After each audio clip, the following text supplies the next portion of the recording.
मैंने ये बात क्लियर कर ली कि सर पेन मैटर होता है। कैसे कि मैंने दो चीजों के बारे में चेक किया हमारे इसके अंदर, किन दो चीजों के बारे में, मास एंड स्पेस।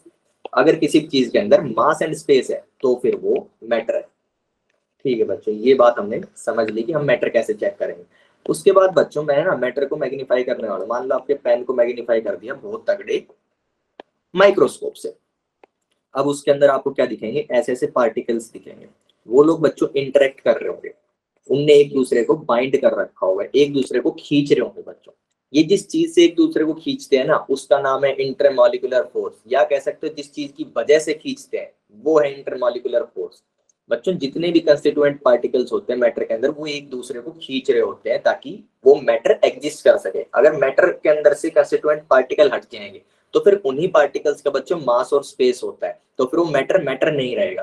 तो ये दोनों जो होते हैं कंस्टिट्यूएंट पार्टिकल से एक दूसरे को खींचेंगे, ऐसे ही सारे कंस्टिट्यूएंट पार्टिकल से एक दूसरे के ऊपर फोर्स लगा रहे होते हैं। मैंने सिर्फ ये दो दिखाए हैं, कोई दो का पेयर। ऐसे ही जितने बहुत बड़ा नंबर होता है, बहुत इनफाइनाइट तो नहीं कह सकते क्योंकि हम काउंट कर सकते हैं मास से, मोल्स देख के, लेकिन हाँ मिलियंस में बिलियंस में इतने नंबर में कंस्टिट्यूएंट पार्टिकल्स होते हैं तो बहुत ज्यादा होते हैं। तो सबके पेयर से एक दूसरे के ऊपर कुछ ना कुछ फोर्स लगा रहे होते हैं, एक दूसरे को खींचने के लिए फोर्स लगा रहे होते हैं।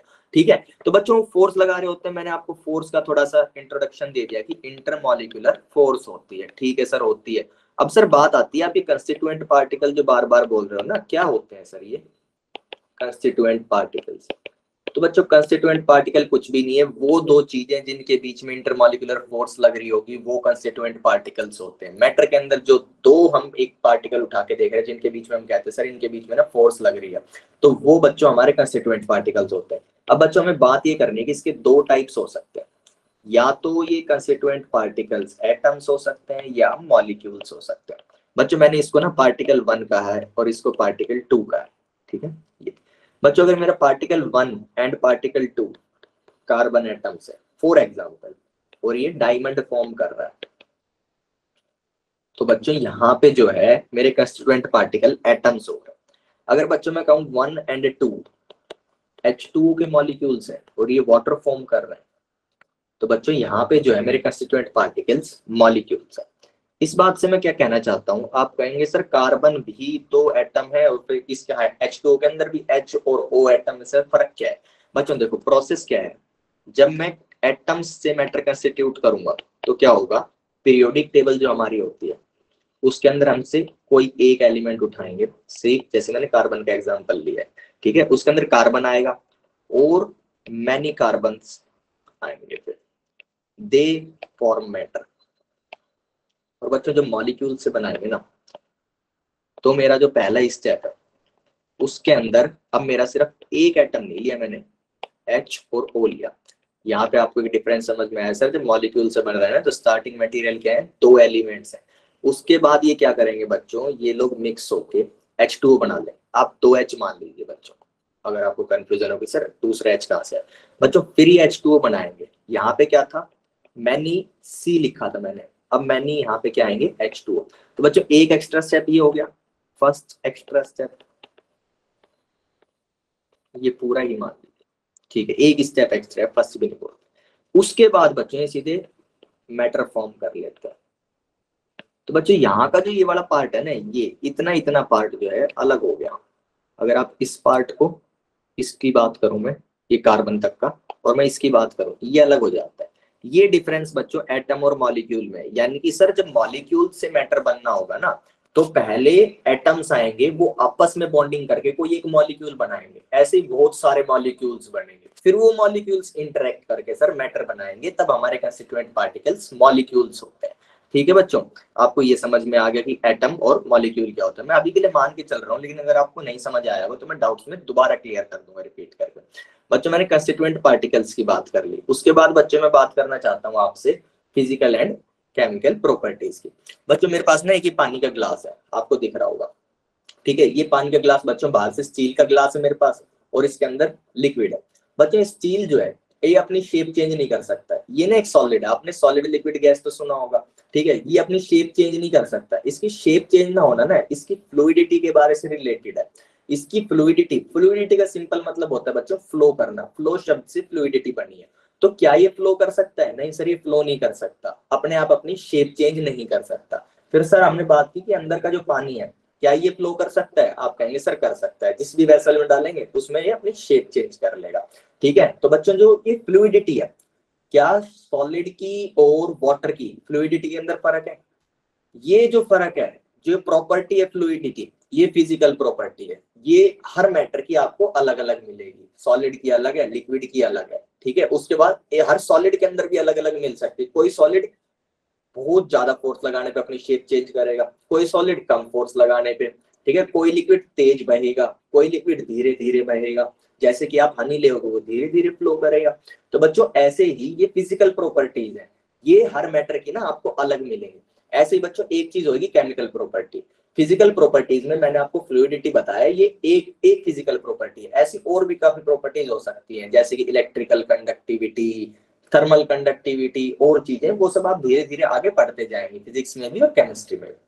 बच्चों केमिकल अगर मैं प्रॉपर्टीज की बात करूं तो फिर से ये स्टील का ग्लास, बच्चों स्टील के ग्लास के चारों तरफ एयर है। अगर इसके चारों तरफ एयर है तो एक क्वेश्चन उठता है कि क्या सर ये एयर से रिएक्ट करेगा? अगर नहीं करेगा तो हमारा आंसर हो गया नहीं करेगा। रिएक्टिविटी में हमारा आंसर आ गया सर नो रिएक्टिविटी। अगर ये करेगा तो फिर क्या प्रोडक्ट बनाएगा? ये भी हमारा रिएक्टिविटी का आंसर हो जाता है। अगर यस आता है कि हाँ सर रिएक्ट करता है तो फिर प्रोडक्ट क्या बनेगा? ये भी रिएक्टिविटी में जाएगा। ठीक है, लिक्विड जो है सर अंदर, इस लिक्विड के चारों तरफ सर स्टील भी है और ऊपर एयर भी है। ठीक है, तो सर क्या इनसे रिएक्ट करेगा? तो पहला आंसर होगा कि सर नहीं करेगा, दोनों से नहीं करेगा। ठीक है, अगर ये करता है तो अगर दोनों से रिएक्ट करता है या एक से भी करता है तो हमारा क्वेश्चन होगा कि क्या प्रोडक्ट फॉर्म करेगा। अगर वो कुछ प्रोडक्ट फॉर्म कर रहा है हम उस प्रोडक्ट के बारे में बात करेंगे, वो भी इसकी रिएक्टिविटी में आएगा। और रिएक्टिविटी इसकी किस में आएगा? केमिकल प्रॉपर्टीज में। अब तो सीधी बात है, जितने भी मैटर होते हैं दुनिया में उनके अंदर फिजिकल प्रॉपर्टीज और केमिकल प्रॉपर्टीज अलग अलग होंगी। मैं सिर्फ इतना बताना चाहता हूँ कि हर मैटर की अपनी फिजिकल और केमिकल प्रॉपर्टीज होती हैं और वो अलग अलग मैटर्स की अलग अलग होगी।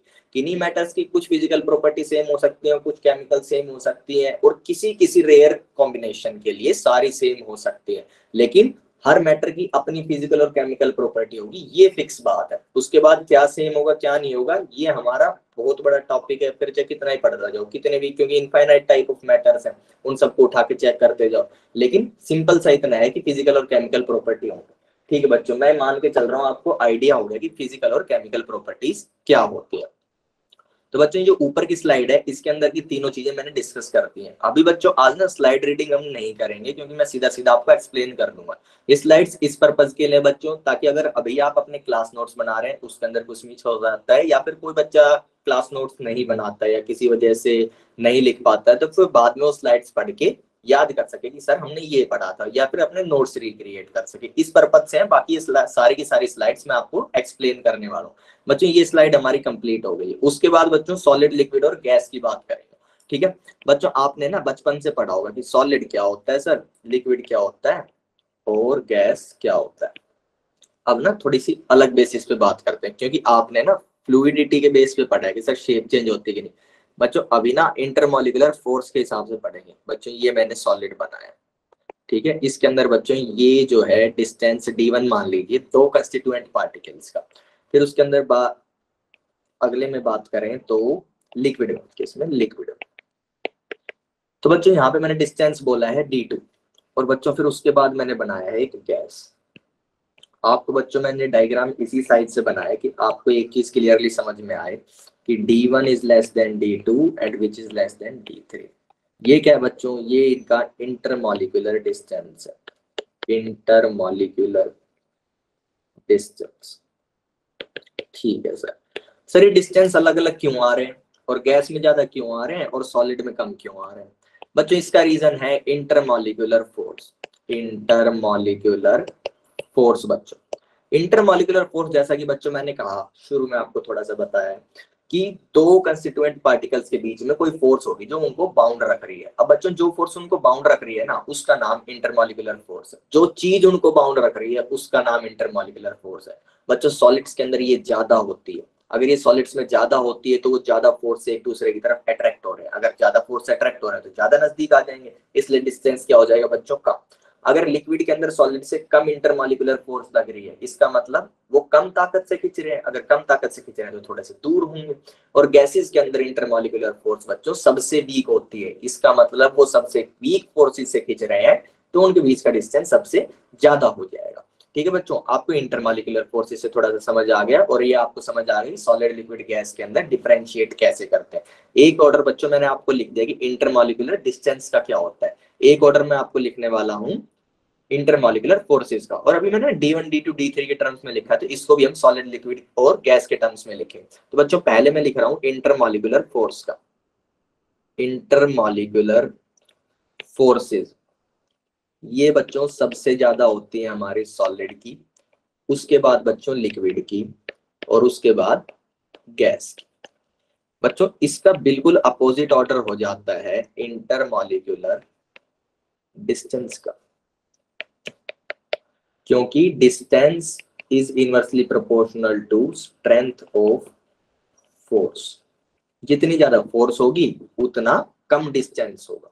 ठीक है, तो बच्चों मैं वैसे ही लिख रहा हूं इसको, इसमें मैं क्या फर्क करूंगा, सीक्वेंस वाइज लिख रहा हूं। सिर्फ इनइक्वालिटी पलट दी, यहाँ पे क्या लार्जर देन की इनइक्वालिटी थी, यहाँ पे स्मॉलर देन की। ठीक है, तो बच्चों हमको ना अब तक ये समझ आ गया है कि मैटर को सर चेक कैसे करते हैं। मैटर के अंदर मास और स्पेस से सर चेक करते हैं। मैटर सर दो तरीके के कंस्टिट्यूएंट पार्टिकल से बना हो सकता है, या तो एटम्स होंगे या मॉलिक्यूल्स होंगे, और सर सारे के सारे मैटर्स के अंदर कुछ फिजिकल और केमिकल प्रॉपर्टीज होती है। बच्चों ये चीज क्लियर हो गई हमारी। उसके बाद मैंने बच्चों किस बारे में बात की है, सॉलिड लिक्विड और गैस में, और मैंने बात की है इंटरमॉलिक्यूलर फोर्स के बारे में कि क्या चीज होती है जो दो कंस्टिट्यूएंट पार्टिकल्स को बांध के रखेगी, वो होती है बच्चों इंटरमॉलिक्यूलर फोर्स। उसका हमने ऑर्डर लिख लिया बच्चों कि सर इंटरमॉलिक्यूलर फोर्स ना सॉलिड में सबसे ज्यादा होती है, लिक्विड में उससे कम होती है, और गैसेस में सबसे कम होती है। उसके बाद बच्चों हमने इंटरमॉलिक्यूलर डिस्टेंस का भी ऑर्डर लिख लिया है कि सर ये इससे अपोजिट होता है। किससे अपोजिट होता है सर, इंटरमॉलिक्यूलर फोर्सेस से अपोजिट होता है इसका ऑर्डर। तो बच्चों अगर हमको इंटरमॉलिक्यूलर फोर्सेस का ऑर्डर याद है तो इंटरमॉलिक्यूलर डिस्टेंस का भी हम लिख सकते हैं। सिर्फ हमने क्या करना है, वही ऑर्डर लिखना है, उसके अंदर इनइक्वालिटी पलट देनी है हमने। ठीक है बच्चों, मैं आपका चैट बॉक्स ओपन कर रहा हूँ, अब तक चीजें जितनी समझ में आई आप बता दीजिए, अगर सबको सब समझ आ गई है तो बता दीजिए, और किसको कुछ भी डाउट है अब तक, क्योंकि बहुत हल्की बातें हैं, अगर कुछ भी डाउट है तो जल्दी से पूछ लीजिए, फिर हम आगे बढ़ते हैं।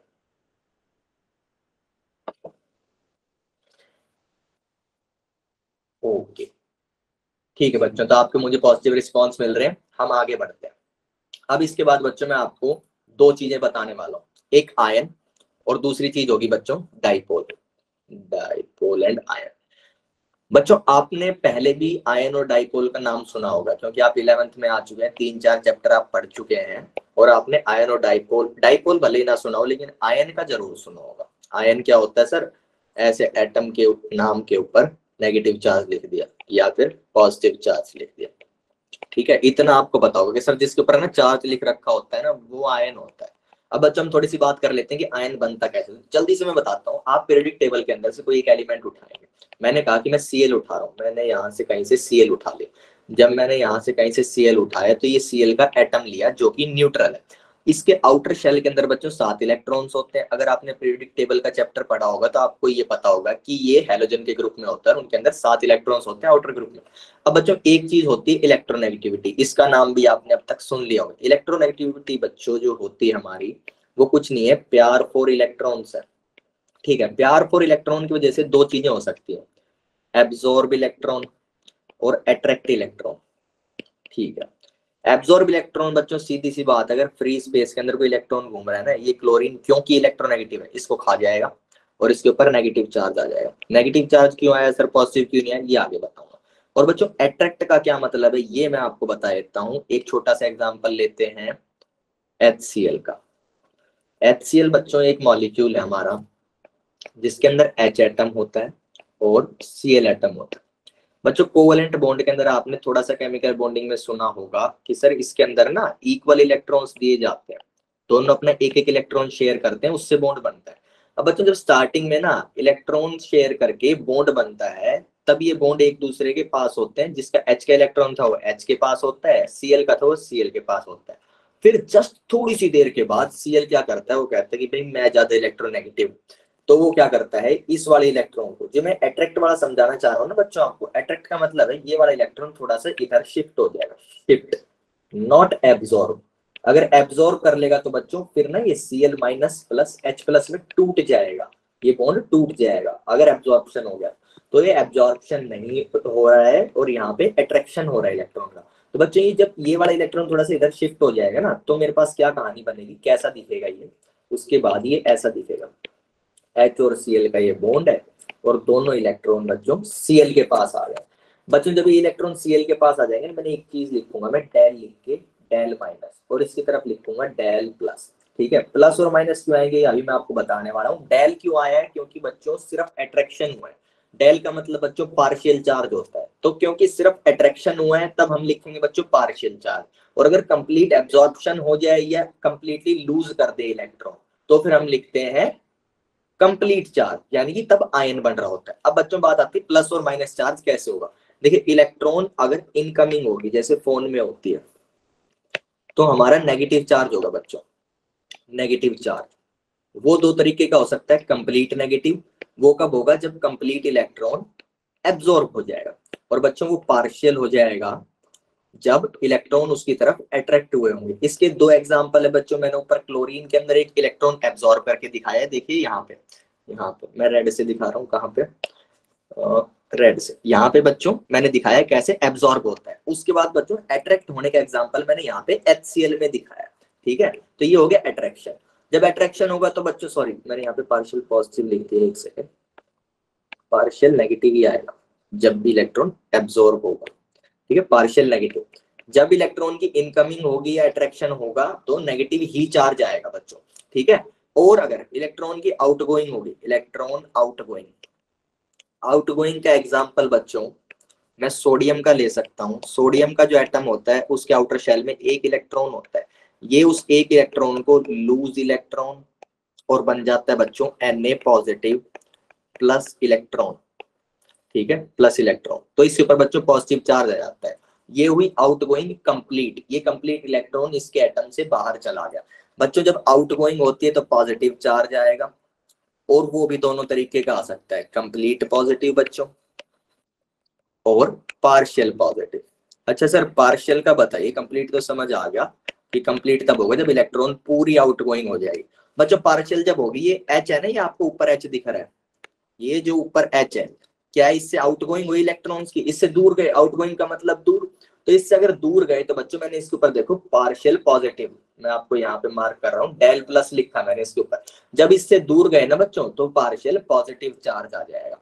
ठीक है, ये मैं मान के चल रहा हूँ, आपको हल्की हल्की बातें थी, ये समझ आ गई कि सर कैसे जो है पॉजिटिव चार्ज देंगे, कैसे इलेक्ट्रॉन अट्रैक्ट होते हैं और कैसे इलेक्ट्रॉन एब्जॉर्ब होते हैं, या कैसे एब्जॉर्ब की जगह ये लूज भी कर सकते हैं। अगर जो पॉजिटिव चार्ज आने तो सर लूज कर सकते हैं, और अट्रैक्ट के अंदर दूसरी साइड अट्रैक्ट होंगे तब हमारे H के ऊपर जैसे पॉजिटिव चार्ज आ गया, तो जिससे भी अट्रैक्ट होने, जिससे अपोजिट साइड में अट्रैक्ट होंगे उसके ऊपर पॉजिटिव चार्ज आ जाएगा पार्शियल वाला। ठीक है, तो इतना इतना आपको बच्चों समझ में आ गया। अब देखो मैं आपको दो चीजें बताने वाला हूं। एक चीज है बच्चों आयन, आयन,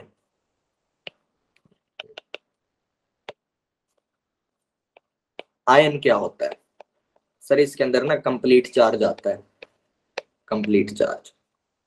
एग्जाम्पल क्या होते हैं सर, अगर आप पीरियोडिक टेबल से एक एटम उठाओगे ना, उसके अंदर मान लीजिए अगर इलेक्ट्रोनेगेटिविटी ज्यादा है तो वो इलेक्ट्रॉन को एब्जॉर्ब कर लेगा और अपने ऊपर कंप्लीट नेगेटिव चार्ज ले लेगा, सर ये एक आयन बन जाएगा। सर आप ना एक ऐसा एटम उठाओ जिसकी इलेक्ट्रोनेगेटिविटी कम है, उसके अंदर सर जो एक इलेक्ट्रॉन होगा ना आउटर शेल का, वो ऐसे वो अपना इलेक्ट्रॉन लूज कर देगा और पॉजिटिव चार्ज आ जाएगा कंप्लीट, और इलेक्ट्रॉन अपना फ्री स्पेस में चला जाएगा, इनटू फ्री स्पेस। सर ये जो बन रहे होते हैं ना, ये आयन बन रहे होते हैं। यहाँ पे जो Cl है ना सर, ये एक आयन हो गया, Na प्लस क्या है सर, आयन हो गया, यानी कि इलेक्ट्रॉन का कंप्लीट ट्रांसफर करके एटम क्या बन जाता है, आयन बन जाता है। ठीक है, अभी बच्चों मेरे को चैट बॉक्स के अंदर एक बार जल्दी से बताएंगे, इसके अंदर से Cl माइनस आयन तो है, ये तो मैंने आपको बता दिया, कटायन है कि अनायन मैंने नहीं बताया, क्या कटायन होता है क्या अनायन, आप लोग बताइए क्या ये कटायन है कि अनायन, कौन, Cl माइनस, जल्दी चैट बॉक्स में लिखिए ये अनायन है कि कटायन। अगर किसी ने पिछली क्लासेस में पढ़ा है कि आयन कटायन क्या होता है, और अगर किसी ने नहीं भी पढ़ा है या कोई गलत, आप गलत भी डाउट मार सकते हैं कि हाँ सर ये होता होगा। ठीक है, किसी को थोड़ा सा भी आइडिया तो एक बार चैट बॉक्स में लिख दीजिए कि सर आयन है कि अनायन है, ताकि मैं आपको फिर समझा सकूं। अगर सबको आता है तो फिर अच्छी बात है। जल्दी समझा देंगे। बच्चों आवाज आ रही है, रिस्पॉन्स नहीं दे रहे हो आप लोग। एनायन और कटायन में से बताना है। ठीक है, एक रिस्पॉन्स आया है मेरे पास। ओके, तो 2-3 रिस्पॉन्सेज आए हैं और वो लोग कह रहे हैं सर अनायन है।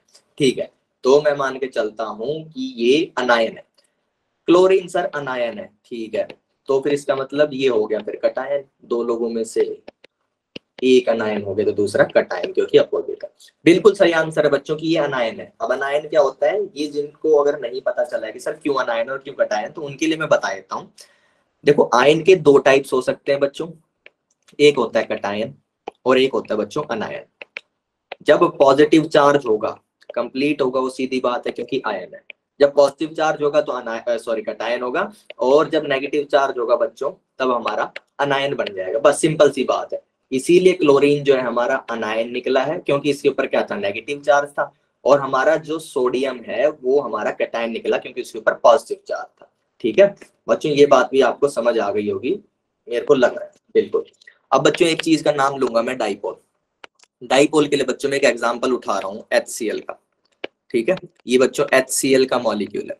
मैंने आपको बच्चों ऊपर बताया कि इलेक्ट्रोनेगेटिविटी की वजह से ये जो है, ऐसे इलेक्ट्रॉन जब स्टार्टिंग में होते हैं, ये वाला इलेक्ट्रॉन इधर की तरफ शिफ्ट हो जाता है, और फिर जो है सिचुएशन कुछ ऐसी बन जाती है, HCl।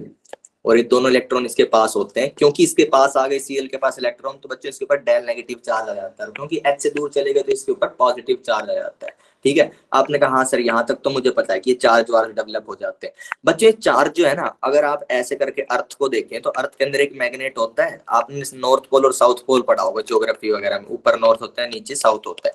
बच्चों पोल्स का मतलब होता है बिल्कुल opposite situation. Opposite situation, poles कहीं भी बता सकते हैं। अर्थ के बिल्कुल अपोजिट एंड को पोल बोल देते हैं, मैग्नेट के अपोजिट एंड को पोल बोल देते हैं। मैंने बच्चों रेक्टेंगल इसलिए बताया ताकि आप इसको मैग्नेट की तरह समझ सके। बच्चों ये जो पॉजिटिव और नेगेटिव चार्ज है डेल, ये बिल्कुल अपोजिट चीज है, ये पोल्स कहलाते हैं। ये इस मॉलिक्यूल के अंदर बच्चों पोल्स बन गए हैं। कौन पोल बन गए हैं, डेल प्लस और डेल माइनस। ये जो बच्चों पेयर है ना, pair of del plus and del minus is a pole बच्चों। इज टू पोल्स है, is two poles. Two poles है बच्चे। जब ये टू पोल्स हो गए ना बच्चों, तो टू पोल्स का मतलब, एक बार यहीं पे थोड़ा सा बड़ा करके लिख लेते हैं बच्चों। टू पोल्स जो होते हैं, टू का मतलब डाइपोल। यानी कि सर अगर डेल प्लस और डेल माइनस का पेयर बनेगा तो सर क्या वो डाइपोल है? जी हाँ, जिस भी मॉलिक्यूल में डेल प्लस और डेल माइनस का पेयर बन जाएगा, कैसे बनेगा सर वो? सर इलेक्ट्रोनेगेटिविटी की वजह से। अगर कोई इलेक्ट्रॉन अपनी तरफ एब्जॉर्ब कर लेगा तो उसके ऊपर डेल नेगेटिव चार्ज आ जाएगा, और जिससे वो दूर जा रहा है उस बॉन्ड के अंदर, उसके ऊपर डेल पॉजिटिव चार्ज आ जाएगा। तो फिर सर डाइपोल बन जाएगा, डेल प्लस और डेल माइनस का। ठीक है बच्चों, समझ में आ गया डाइपोल क्या है? यस और नो जल्दी से।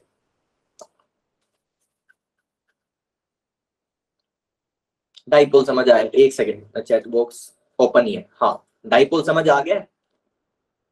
बनता कैसे ये आपको पहले ही पता था। अब जो चीज हमारे सामने बनी हुई है प्लस माइनस चार्ज, हमने उसका नाम दे दिया कि सर इनको ना डाइपोल बोल देंगे, सिंपल।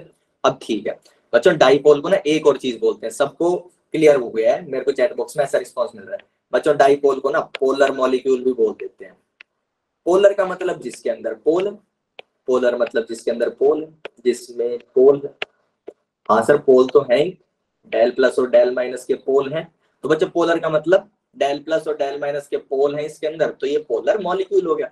जिस भी मॉलिक्यूल के अंदर पोल्स बन रहे होंगे ना बच्चों, वो पोलर मॉलिक्यूल कहलाएगा। अब सर अगर हमने पोलर की बात कर रहे, नॉन पोलर की भी कर ले। अगर कोई पोल नहीं है, कोई पोल नहीं है, तो वो मॉलिक्यूल बच्चों नॉन पोलर कहलाएगा, नॉन पोलर मॉलिक्यूल। ठीक है, ये हो गया हमारा कि सर अगर पोल बन रहे होंगे ना प्लस माइनस के, तो वो पोलर मॉलिक्यूल या फिर उसका नाम डाइपोल।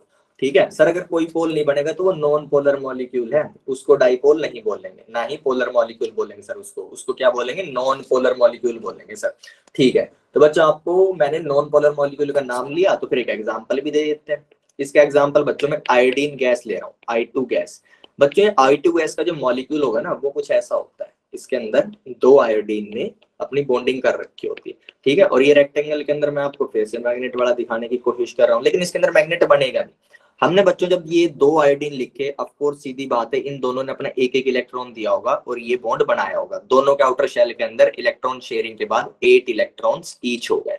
ठीक है, 8 इलेक्ट्रॉन्स ईच, 8 इलेक्ट्रॉन्स करके ऑक्टेट कंप्लीट करने के लिए ही इनने बॉन्ड बनाया है, क्योंकि आयोडीन के अंदर भी आउटर में 7 इलेक्ट्रॉन्स होते हैं। ठीक है, 7 + 1 = ऑक्टेट। ठीक है जी, ये हो गया हमारा। तो हम मैंने बच्चों जब ये दिखाया कि ये इलेक्ट्रॉन्स हैं इन दोनों ने शेयर किया, तो बच्चों मैंने दिखाया कि ये दोनों इलेक्ट्रॉन्स है ना, ये अपने अपने आयोडीन के पास है। अब बच्चों जब पिछली बार HCl मैंने लिखा, लिखते ही मैंने सीधी बात करी इलेक्ट्रोनेगेटिविटी की। मैंने कहा कि बच्चों H और Cl के अंदर Cl की इलेक्ट्रोनेगेटिविटी ज्यादा होती है, तो Cl अपनी तरफ इलेक्ट्रॉन खींच लेगा। तो बच्चों मैंने फर्स्ट प्रोसेस क्या किया, मैंने वो दोनों एटम्स लिखे यहाँ पे H और Cl। बच्चों यहाँ पे मैं लिख रहा हूँ I और I। अब क्वेश्चन आता है सर हम ना इनका ऑर्डर लिख रहे हैं किसकी इलेक्ट्रोनेगेटिविटी ज्यादा, पर सर कैसे लिखेंगे, इलेक्ट्रोनेगेटिविटी सेम होगी क्योंकि दोनों आयोडीन है। तो अगर इलेक्ट्रोनेगेटिविटी इज सेम, इसका मतलब डेल EN, डेल का मतलब बच्चों डिफरेंस होता है।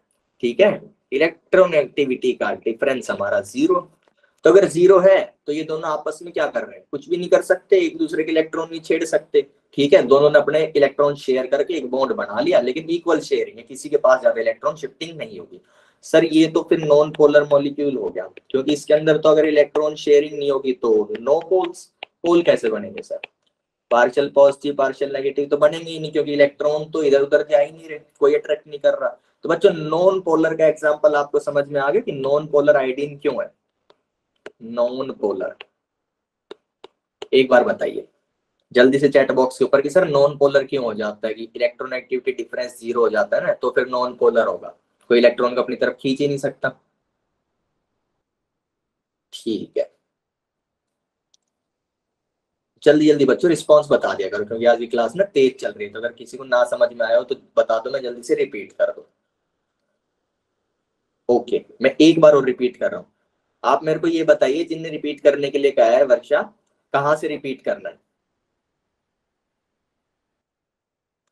आपको? डाइपोल और पोलर मॉलिक्यूल किसको बोलते हैं समझ आ गया ना, डाइपोल। ठीक है, मैं जल्दी से सबका भी रिवीजन हो जाएगा एक बार के लिए। डाइपोल की बात करने वाला बच्चों, मैंने ना एक मॉलिक्यूल लिया है HCl का। ठीक है, इस HCl के अंदर बच्चों क्या होता है, H और Cl अपना एक एक इलेक्ट्रॉन लेके आते हैं, इनकी जो है पेयरिंग होती है इक्वल शेयरिंग की, मैंने यहाँ बना दी इलेक्ट्रॉन वापस। तो इनकी इक्वल शेयरिंग होती है और ये ऐसा बॉन्ड बना लेते हैं। जब बच्चों इक्वल शेयरिंग होती है ना, तो दोनों इलेक्ट्रॉन जिसके थे उसके पास रहते हैं। अब बच्चों मैंने एक चीज का नाम लिया इलेक्ट्रोनेगेटिविटी। इलेक्ट्रोनेगेटिविटी की वजह से कोई भी एटम अट्रैक्ट्स इलेक्ट्रॉन, इलेक्ट्रॉन को बच्चों अट्रैक्ट कर लेता है। तो बच्चों Cl जो है ना, उसकी इलेक्ट्रोनेगेटिविटी H से ज्यादा है। इलेक्ट्रोनेगेटिविटी H से ज्यादा का मतलब है ये H वाला जो इलेक्ट्रॉन है ना, उसको अपनी तरफ खींचेगा। अगर बच्चों अपनी तरफ खींचेगा, इस तरफ शिफ्ट होगा। ठीक है, अगर ये इस तरफ शिफ्ट होगा ना, तो बच्चे थोड़ी देर में एक ऐसी सिचुएशन बन जाएगी कि दोनों इलेक्ट्रॉन Cl के पास है। अगर बच्चों किसी के पास इलेक्ट्रॉन आते हैं, तो मैंने आपको कहा था उसके ऊपर नेगेटिव चार्ज आएगा, इनकमिंग पे नेगेटिव चार्ज आएगा। बच्चों क्या ये बॉन्ड तोड़ के पूरा इलेक्ट्रॉन अपने साथ ले गया? नहीं सर, बॉन्ड तो अभी भी है। इसका मतलब इसकी तरफ अट्रैक्ट हुए हैं इलेक्ट्रॉन। अगर बच्चों अट्रैक्ट हुए हैं इलेक्ट्रॉन, और इलेक्ट्रॉन आने का मतलब इनकमिंग, तो इनकमिंग का मतलब नेगेटिव, और अट्रैक्ट का मतलब पार्शियल, तो सर पार्शियल नेगेटिव।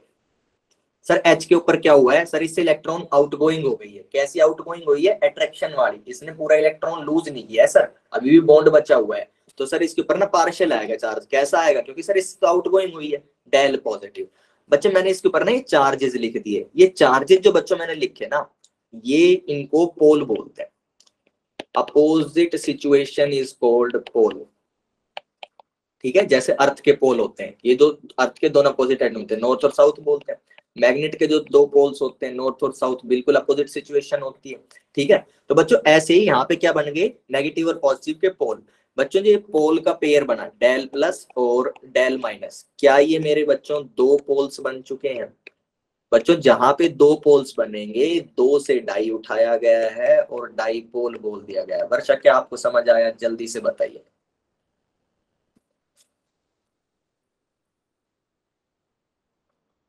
ठीक है, अब अगर आपको ये समझ आ गया ना, दोबारा से एक बार, पोलर मॉलिक्यूल, नॉन पोलर और, अच्छा हाँ, डाइपोल को पोलर मॉलिक्यूल बोल देंगे। पोलर मतलब जिसके अंदर मोल है, सॉरी पोल है, जिसमें पोल है। ठीक है, ठीक है। नॉन पोलर अगर बोलेंगे, नॉन पोलर, इसका मतलब नो पोल। ये तो हमें पहले से समझ में आ गया सर, ये साबित करने वाले हम कि इसके अंदर पोल नहीं है। बच्चों इसका एग्जाम्पल मैंने क्या लिया, I2 गैस लिया, ठीक है। बच्चे जब मैंने ऊपर HCl का एग्जाम्पल लिया था ना,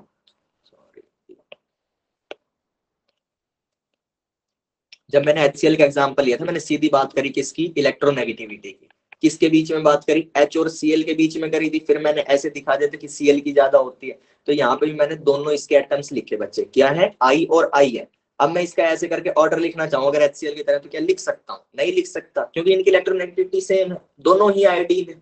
अगर एक पर्टिकुलर एटम होता है ना बच्चे, कोई भी एक पीरियोडिक टेबल के अंदर कोई एक एटम है, उसकी इलेक्ट्रोनेगेटिविटी फिक्स है कि इतनी होगी। तो इनके बच्चे इलेक्ट्रोनेगेटिविटी के अंदर कोई डिफरेंस नहीं। आप ये नहीं कह सकते कि सर एक आयोडीन की ज्यादा और दूसरे की कम है, दोनों की बराबर है। अगर दोनों की बराबर है तो बच्चों जो इनने इलेक्ट्रॉन अपने पास रखा था, इलेक्ट्रॉन तो इधर उधर किसकी वजह से होते हैं, इलेक्ट्रोनेगेटिविटी की वजह से।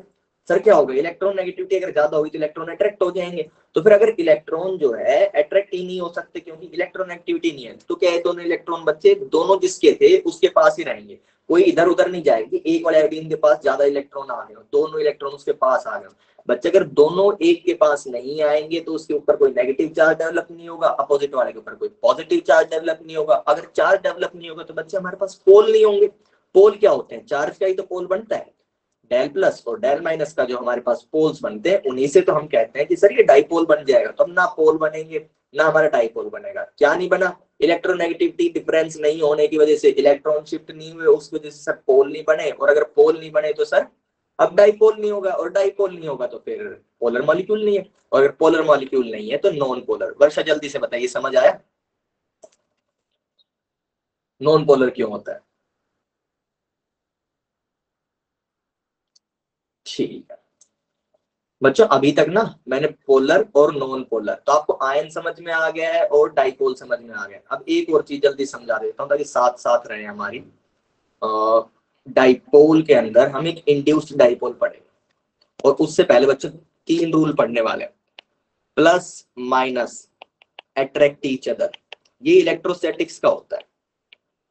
12th के अंदर एक चैप्टर होगा इलेक्ट्रोस्टैटिक्स, लेकिन आपने ना 10th में ही पढ़ा होगा कि अगर छोटे छोटे कागज के टुकड़े कर दिया और कॉम को अगर अपने सिर के अंदर रगड़ के उन कागज के टुकड़ों के पास लेके आए तो फिर वो अट्रैक्ट हो जाते हैं। फिर वहां पे ना आपने थोड़ा सा ऐसा पढ़ा होगा कि सर यहाँ पे जो है प्लस और माइनस चार्ज डेवलप हुए थे सर कॉम के ऊपर और कागज के ऊपर, इस वजह से इन्हें अट्रैक्ट कर लिया। और एक बात और सुनी होगी, अपोजिट अट्रैक्ट, ये भी कहीं ना कहीं सुनी होगी आपने। तो ये हमारा रूल है, अपोजिट अट्रैक्ट एंड लाइक, यानी कि सेम रिपेल। ठीक है सर, ये भी समझ आ गया, लाइक रिपेल करेंगे और अपोजिट अट्रैक्ट करेंगे। तो बच्चों अगर प्लस और माइनस अपोजिट है तो वो करेंगे अट्रैक्ट। मैंने बच्चों एक कॉम्बिनेशन का प्लस और प्लस का, ये क्या करेंगे, रिपेल। रिपेल का मतलब पुश, यानी कि एक दूसरे को धक्का मारेंगे, दूर जा भाई, रिपेल ईच अदर। और बच्चों माइनस और माइनस का पेयर, ये भी सर सेम मारोगे, ये क्या करेंगे सर, रिपेल करेंगे, मेरे पास मत आना, बस दूर हो जाओ, ये चीज। बच्चों क्या समझ आ गया, चार्ज मैं मान के चल रहा हूँ इसके अंदर कुछ भी नहीं है, अपोजिट चार्जेस अट्रैक्ट करेंगे, सेम चार्जेस रिपेल करेंगे। अगर दो इलेक्ट्रॉन्स पास में आएंगे तो वो रिपेल करेंगे। अगर इलेक्ट्रॉन के पास, क्योंकि वो नेगेटिव चार्ज होता है इलेक्ट्रॉन, ये बात बच्चों आपको पता होगा, इलेक्ट्रॉन नेगेटिव होता है, प्रोटॉन पॉजिटिव होता है। अगर इलेक्ट्रॉन क्योंकि नेगेटिव चार्ज है उसके पास कोई पॉजिटिव चार्ज उसके आसपास आया, वो उसको अट्रैक्ट करेगा। और अगर इलेक्ट्रॉन के पास कोई इलेक्ट्रॉन आया तो उसको पुश करेगा, चलो भाई दूर हो। ठीक है, तो ये सिंपल सी चीज है, यही चीज हम आगे यूज करने वाले हैं। बच्चों जो आयोडीन का मैंने मॉलिक्यूल लिया था, मैंने जब आयोडीन लिया तो इसके आसपास ना कुछ भी नहीं था। अब मैंने इसके आसपास बच्चों एक क्लोरीन का मॉलिक्यूल लिया, ठीक है, ये गोला, ये बच्चों ये इलेक्ट्रॉन था, ये इसके। जब बच्चों मैंने I2 गैस ली थी ना, तो वो मेरा एक कंटेनर था जिसके अंदर सिर्फ I2 गैस थी। तो उसके आसपास भी सारे आयोडीन के मॉलिक्यूल थे, और इन इलेक्ट्रॉन्स के ऊपर कोई भी पुश लगाने के लिए कोई चार्ज प्रेजेंट नहीं था। सब जगह अपनी इक्वल सी सिचुएशन चल रही थी, सब आयोडीन अपने न्यूट्रल थे, कहीं कोई चार्ज डेवलप नहीं हुआ था। अगर चार्ज डेवलप नहीं था तो कोई इलेक्ट्रॉन्स को पुश नहीं कर सकता, इलेक्ट्रोनेगेटिविटी डिफरेंस भी नहीं था। इलेक्ट्रॉन्स का चेंजेस या तो इलेक्ट्रोनेगेटिविटी डिफरेंस से आ सकता है उनकी पोजीशन का, या फिर आ सकता है ये पुशिंग वाले केस से, रिपेल के केस से या अट्रैक्ट के केस से। बच्चों जब यहाँ पे Cl नेगेटिव आएगा ना इसके पास, तो ये Cl नेगेटिव का जो ये नेगेटिव चार्ज है, ठीक है, एक सेकंड रेड से दिखाते हैं, इसका जो ये नेगेटिव चार्ज है ये इस इलेक्ट्रॉन को ना पुश करेगा, ये इसके पास की तरफ है, ये वाला इसके पास है, ये वाला इससे दूर है, इधर वाला अबे। तो इसके पास जो होगा ना उसको धक्का मारेगा कि भाई तू थोड़ा दूर चल, तो ये इलेक्ट्रॉन इस तरफ शिफ्ट हो जाएगा। अगर ये इलेक्ट्रॉन शिफ्ट हो गया तो बच्चों अब नई कहानी क्या बन जाएगी, आई आई, और ये इलेक्ट्रॉन अब की बार इस वाले की तरफ आ गए। अगर बच्चे ये इस वाले की तरफ आ गए ना तो यहाँ पे बच्चों बन जाएगा डेल नेगेटिव चार्ज, जिसके पास इलेक्ट्रॉन की इनकमिंग हुई पार्शियल होगी क्योंकि बॉन्ड नहीं टूटा है तो डेल नेगेटिव बन जाएगा बच्चे, यहाँ पे डेल पॉजिटिव बन जाएगा। ठीक है, और क्योंकि ये क्यों बना है, क्योंकि इसके आसपास इधर में इस तरफ Cl नेगेटिव है, उसने उस तरफ पुश कर दिया, पुश इलेक्ट्रॉन, इसलिए बच्चे में डाइपोल बन गया। अब ये डाइपोल बन गया है सर, कैसे बन गया डाइपोल, क्योंकि इसके एनवायरनमेंट में बच्चों कोई चार्ज आ गया, अगर चार्ज आएगा ना तो फिर रिपेल या अट्रैक्शन का केस आएगा, तो सर ये एक डाइपोल बन गया। सर क्या ये डाइपोल शुरू में था, नहीं बच्चों शुरू में तो नहीं था, जब इसके आसपास सिर्फ आयोडीन थे तब तो नहीं था, यानी नेचुरली तो ये डाइपोल नहीं है। नेचुरली डाइपोल बनता है बच्चों इलेक्ट्रोनेगेटिविटी से, उसके बाद अगर चार्ज से बनेगा तो वो जबरदस्ती बनाया गया है, वो जबरदस्ती बनाया गया है, तो बच्चों उसका नाम हम बोलते हैं इंड्यूस्ड डाइपोल। इंड्यूस्ड शब्द का जो है बच्चों मतलब होता है जबरदस्ती या फिर फोर्सफुली बनाया गया है। फोर्स किसने लगाई है, क्लोरीन के नेगेटिव चार्ज में, किस पे लगाई है, आयोडीन के एक इलेक्ट्रॉन पे, वो इलेक्ट्रॉन जिस दूसरे के पास चला गया उसके ऊपर पार्शियल नेगेटिव चार्ज, बॉन्ड नहीं टूटा सर इसलिए पार्शियल नेगेटिव, अगर उसने पूरा एब्जॉर्ब कर लिया हो तो सर उसके ऊपर कंप्लीट नेगेटिव आ जाता। तो ठीक है सर, इसके ऊपर अगर पार्शियल नेगेटिव आ गया तो जिससे दूर गया है उससे ऊपर पार्शियल पॉजिटिव लगा देंगे, अगर सुपर पार्शियल पॉजिटिव लगा देंगे तो सर ये फिर से हमारा पेयर बन गया। किस चीज का पेयर बन गया, पोल्स का बन गया सर, पोल जहां दिखेंगे हम वहां पे ना डाइपोल लिख देंगे सर सीधा सीधा, तो बच्चों आपने लिख दिया डाइपोल। फिर सर हमने देखा कि ना नेचुरल डाइपोल नहीं था, तो सर ये इंड्यूस्ड डाइपोल है क्योंकि ये जबरदस्ती बनाया गया है। बच्चों क्या इंड्यूस्ड डाइपोल समझ आ गया है कि क्यों बनता है, एनवायरमेंट में कोई और चार्ज आ जाता है तब बनता है। इंड्यूस्ड डाइपोल उन मॉलिक्यूल्स का बनेगा जिनमें इलेक्ट्रोनेगेटिविटी डिफरेंस प्रेजेंट ना हो लेकिन आसपास कोई और चार्ज आके उनके इलेक्ट्रॉन्स को पुश करके ऐसे डाइपोल बना दे। तो बच्चों जल्दी से बताइए कि इंड्यूस्ड डाइपोल क्लियर हो गया है? ओके ठीक है, इंड्यूस्ड डाइपोल बच्चों को क्लियर हो गया, मैं मान के चल रहा हूँ। बच्चों में तीन चीज क्लियर हो चुकी है, आई डी और आई डी, बार बार पूरा नहीं लिख सकते ना, आई मतलब आयन, क्योंकि अभी आपको ये भी काम आने वाला है, जल्दी हम इसको करने के लिए आईडी से लिखेंगे, और इसका मतलब बच्चों इंड्यूस्ड डाइपोल। ठीक है, अच्छा इंड्यूस्ड डाइपोल। और एक ये तो हमारे को तीन चीजें समझ आ गई कि थ्री टाइप्स ऑफ मॉलिक्यूल और एटम, कैसे आयन और डाइपोल और इंड्यूस्ड डाइपोल। ठीक है जी, अब एक और चीज है, एक तो ये थ्री टाइप्स प्लस अट्रैक्शन और रिपल्जन ऑफ चार्जेस, इसका क्या रूल से चलते हैं ये भी बच्चों हमें समझ आ चुका है। ठीक है बच्चों, अब तक की स्लाइड के अंदर ना मैंने आपको कुछ नहीं पढ़ाया, दो तीन फोर्सेज छोड़ दी ऐसे खाली पेज यूज करने के लिए, मैंने लिखता गया और ऊपर एक दो फोर्स जा चुके हैं, वो फोर्सेज मैं अब आपको पढ़ाऊंगा सीधे सीधे एक बार में 5 मिनट में 3 या 4 फोर्स आपकी क्लियर हो जाएंगे। ठीक है, एक और चीज बच्चों मैंने वहां पे छोड़ी है, वैन डर वाल्स फोर्सेज का नाम, उसके अंदर कुछ समझने का नहीं है, सिंपल सा लिखने का है, लास्ट में 1 मिनट में लिखा दूंगा कि कौन वैन डर वाल्स फोर्स होता है। ठीक है, सबसे पहले बच्चों मैं आपकी पहली फोर्स की बात करना चाहता हूँ जो कि हमने लिखी है, different type of intermolecular force, ये हम पढ़ने वाले हैं बच्चों। पहली फोर्स है डाइपोल डाइपोल इंटरेक्शन। ठीक है, इसका नाम डाइपोल डाइपोल है, मैं एक खाली सी स्लाइड लेके यहाँ पे, ठीक है, दो तीन नहीं एक ही मिस हुई थी भाई अपनी तो। ठीक है, डाइपोल डाइपोल बच्चों, मैंने ना डाइपोल डाइपोल के लिए एक डाइपोल लिया, वैसे तो दो चाहिए, पहले एक लिया, मैंने लिया बच्चों एक HCl का मॉलिक्यूल। बच्चों अगर आपको डाइपोल समझ आ चुका है, आपको पता है सर H और Cl के अंदर डिफरेंस होता है, इलेक्ट्रोनेगेटिविटी के इलेक्ट्रॉन शिफ्ट होगा, और अगर सर शिफ्ट होगा तो ऐसे इसका ना HCl का तो डाइपोल बन रहा होगा सर। ठीक है, आप चार दिखाया करो हर बार जब भी आप कोई ऐसा मॉलिक्यूल लिखो। ठीक है, तो बच्चों मुझे पता है HCl इज अ डाइपोल। बच्चों मैंने क्या किया, एक HCl लिया, अब इसके ऊपर चार दिखा रखे मैंने आपको, डेल नेगेटिव और डेल पॉजिटिव। मैं इसके पास बच्चों एक और डाइपोल लेके आया HCl, इसके ऊपर भी बच्चों ये वाले चार्ज प्रेजेंट होंगे। ठीक है, अगर मैं दो डाइपोल लेके आया, फर्स्ट डाइपोल और सेकंड डाइपोल, तो बच्चों क्योंकि आपको पता है इसके अंदर पॉजिटिव और नेगेटिव के पेयर्स एग्जिस्ट कर रहे होंगे, अगर पेयर्स एग्जिस्ट कर रहे हैं तो ये आपको एक चीज दिख गई सर, अगर पेयर होंगे ना तो प्लस और माइनस भी कहीं ना कहीं आपको मिल जाएंगे। बच्चों माइनस और प्लस जो इसके चार्जेस हैं, डेल नेगेटिव और डेल पॉजिटिव, ये बच्चों एक दूसरे को अट्रैक्ट करेंगे, क्योंकि मैंने आपको ऊपर ही बताया है अपोजिट चार्जेस अट्रैक्ट।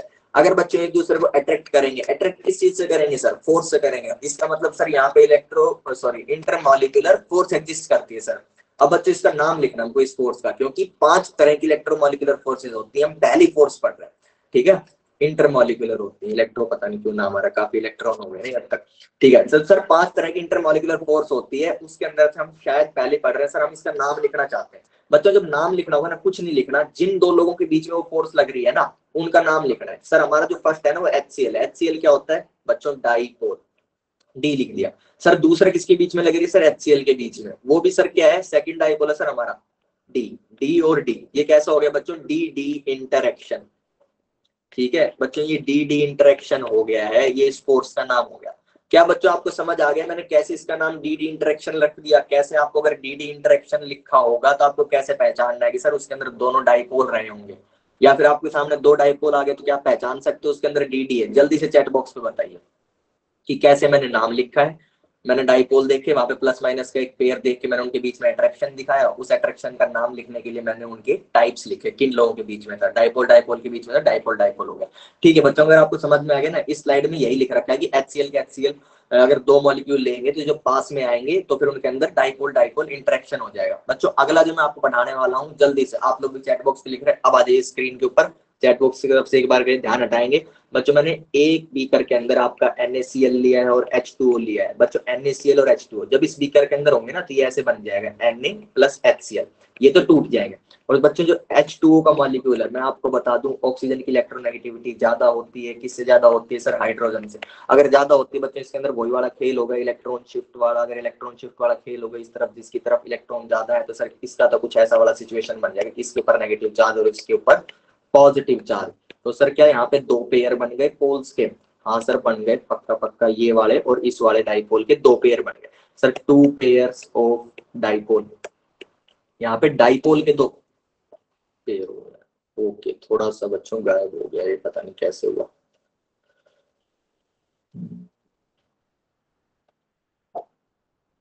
कुछ इशू है, ठीक है मैं जल्दी से फिर से बता देता हूँ। मैंने बीकर के अंदर NaCl ले रखा है, ठीक है, प्लस H2O ले रखा है, ठीक है, उसके अंदर Na प्लस और Cl माइनस है। अगर Cl माइनस है तो सर मैंने H2O के बारे में भी बात कर लेते हैं। H2O के ऊपर सर ऐसे ऐसे ना नेगेटिव और पॉजिटिव आ रहे होंगे, क्योंकि क्यों आ रहे हैं सर, क्योंकि ऑक्सीजन की इलेक्ट्रोनेगेटिविटी सर ज्यादा है, किससे ज्यादा है, हाइड्रोजन से ज्यादा है। ठीक है बच्चों, मैंने इसका पेयर बनाया और इसका पेयर बनाया, मैंने कहा कि इसके अंदर दो डाइपोल्स है, टू डाइपोल्स है। अगर टू डाइपोल्स हैं तो बच्चों ये एक बात तो हो गई कि सर ये मॉलिक्यूल के अंदर डाइपोल एग्जिस्ट करते हैं। और अगर ऐसा है तो बच्चों ये पोलर मॉलिक्यूल है, क्योंकि इसके अंदर पोल्स एग्जिस्ट करते हैं। पोल का मतलब सर उसके अंदर ना कहीं चार्जेस डेवलप हो रहे हैं, चार्जेस डेवलप, क्योंकि सर चार्जेस को हम पोल बोल रहे हैं सर, डेल प्लस को एक पोल बोलते हैं, डेल माइनस को दूसरा पोल बोलते हैं। तो बच्चों एक बात आपको समझ में आ गई कि H2O के अंदर ना पोल होते हैं, वो पोलर होता है। पोल का मतलब हमारे पास सर वहां पे del minus del plus exist कर रहे होंगे, ठीक है। अब बच्चों मैंने इस जो बीकर लिया है इसके अंदर मैंने कहा कि Cl माइनस अलग हो चुका होगा, ठीक है। अगर बच्चों Cl माइनस अलग हो चुका है, ये रहा, तो क्या इसके ऊपर तो कंप्लीट नेगेटिव चार्ज है? अगर इसके ऊपर कंप्लीट नेगेटिव चार्ज है तो ये H2O वाले जो भैया थे इसके अंदर से कौन लोग इसकी तरफ अट्रैक्ट होंगे सर? H वाले लोग अट्रैक्ट होंगे, क्योंकि यहाँ पे क्या है, negative charge, sorry positive charge है और सामने हमारे पास कौन अवेलेबल है, एक नेगेटिव चार्ज अवेलेबल है सर, नेगेटिव चार्ज। तो क्या होगा सर, इन दोनों के बीच में अट्रैक्शन होगा। अगर सर अट्रैक्शन होएगा ना तो ये कुछ ऐसा सेट हो जाएगा सर, ये आपस में आके ना अलाइन हो जाएंगे। कैसे अलाइन हो जाएंगे, यहाँ पे H, यहाँ पे O और यहाँ पे H, del plus del plus, ठीक है। इसके ऊपर से डेल माइनस होते ही दूर रहेगा। बच्चों ये इन दोनों प्लस माइनस के बीच में क्या हुआ, अट्रैक्शन हुआ, ठीक है। प्लस माइनस के बीच में अट्रैक्शन होगा, अट्रैक्शन का मतलब सर फोर्स। फोर्स का नाम बताओ बच्चों, किन दो लोगों के बीच में रही है? क्लोरीन क्या होता है सर, आयन होता है, क्लोरीन माइनस, ठीक है। और बच्चों दूसरा क्या उठाया मैंने, H2O। H2O सर डाइपोल है, इसके अंदर वैसे दो डाइपोल होते हैं लेकिन टाइप क्या बोल देंगे, डाइपोल, ठीक है। तो बच्चों बताओ किन दोनों लोगों के बीच में इंटरेक्शन हुआ है? क्या उनके आयन के लिए आप I लिख के, डाइपोल के D लिख के आप ये नाम लिख सकते हो कि उनका नाम क्या आ जाएगा? जल्दी से बता दो, इसका नाम बता दीजिए आप जल्दी से चैट बॉक्स के ऊपर।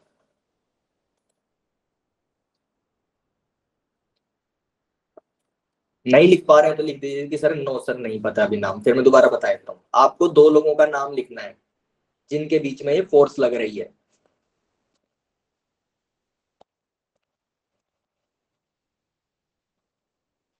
प्रियू, सेजल, आ रही है आवाज?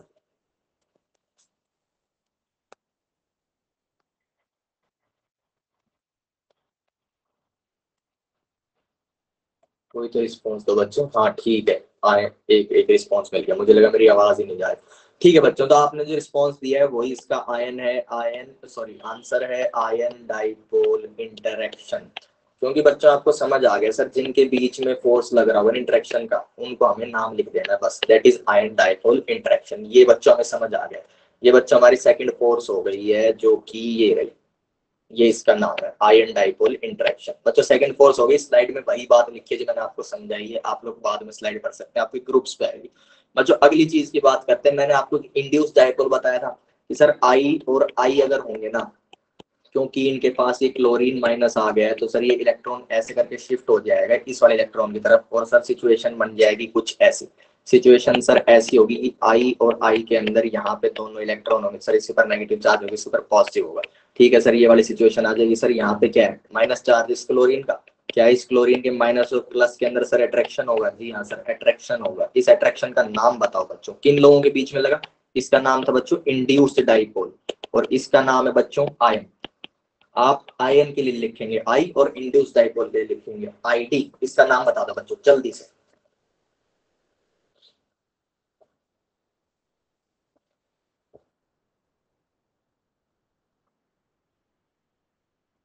इसका नाम क्या बनेगा बच्चों।